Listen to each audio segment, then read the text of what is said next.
So it's my great honor to be introducing Deb to give her this award as Fellow of the Council. Deb is a great Quaker, educator, and builder of amazing things, and most importantly, artist. So I started off with this quote from Kipling's The Glory of the Garden. Deb Bedwell was born and raised in Bluefield, West Virginia, where it is, as she likes to say, cold as a stone for every month except August. Her father was a working-class, tough union leadership guy. Deb adds that her mother was a community activist in a way that women of the 50s were, cooking dinners for civic groups, taking care of kids from the neighborhood and the broader community. So I wanted to mention that when I got this photo in the mail from Deb, it had a little sticky note on the back that said, 4 years old, Deb is in charge, always. So she attended Berea College in Berea, Kentucky, because it was essentially free. And what did she encounter there at age 17? A school founded in the 1800s by abolitionists so that indigent Appalachian kids of high promise could get a decent education, black and white together. Sloan Coffin and Daniel Berrigan were frequently on campus. The school rented buses for everyone to go on the march from Selma to Montgomery with Dr. King. And you could get an extra credit hour by helping with voter registration. Not your usual undergraduate environment. Did I mention their shop pottery?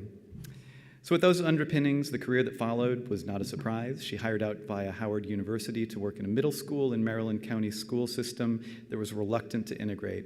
She found 1,000 pounds of clay in the cloakroom. All the kids made pots together, and all the kids she knows have been making pots together since. So in 1978, Deb and 8 other members of the Towson State University Ceramics Guild decided to form their own co-op. They were all city potters, committed to city living, and since most of them were Baltimore natives, they concentrated their search for permanent quarters within Baltimore's city limits. So after a 6-month search, they found a vacant building owned by the city in Mount Washington section of Baltimore, a multi-zoned area a short distance from the community center. The building, constructed in 1919, had served originally as a small community library up until the mid-50s when it fell victim to a consolidation drive. For several years, it lay dormant before taking on a new life as a kindergarten, which kept the doors open to the community for 12 more years. It had been unused for 5 years when Baltimore Clayworks was born. One special thing about the way that Deb Bedwell builds community is her lack of fear. She's unafraid to roll up her sleeves and dig into zoning ordinance, community block grants, HUD loans, and I've personally gotten to witness her close relationship to the business community in both the Baltimore city government and the Maryland state government. During the 30-plus years that she spent as the executive director at Baltimore Clayworks, she oversaw multiple expansions and capital campaigns. I just wanted to make a quick aside here. Deb has touched so many lives, and there are many things that would not exist without Deb, and one of them is Malcolm Davis Shino.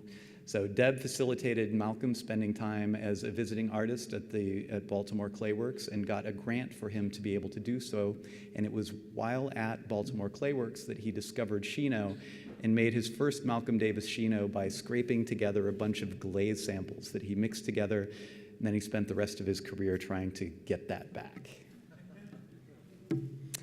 For many years, Bedwell benevolently pestered the NCECA leadership to bring the conference to Baltimore so the rest of the clay world could experience what was happening there.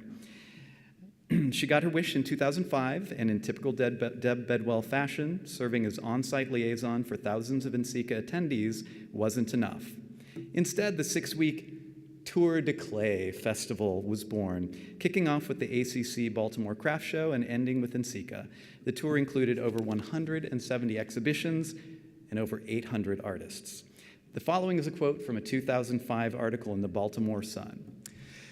"Let's see," Bedwell said, standing still for a moment in her winter coat and ticking off a list. "Today, we'll be delivering 400 pedestals to galleries that have not previously shown ceramics. I've unplugged my chief financial officer from his desk and put him in a truck with a Chinese artist who speaks no English.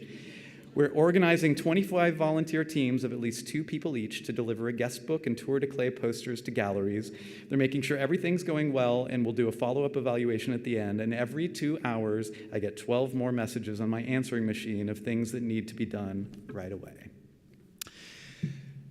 So in 2012, Deb learned that turnabout is fair play when Patsy Cox assumed the NCECA presidency. And all of that benevolent pestering of NCECA to bring NCECA to Baltimore came home to roost, and she was asked to join the presidential leadership cycle. In 2014, she cycled on to the presidency, and I am happy to say that I served 3 years on the board with Deb through many, many different events and challenges. And the organization that you see right here is because of Deb Bedwell's hard work in no small measure. I was going to end by bringing up a Baltimore Clayworks video that's highlighting their current rebirth. I'm going to skip it for the sake of brevity, but I just wanted to speak from the heart very briefly.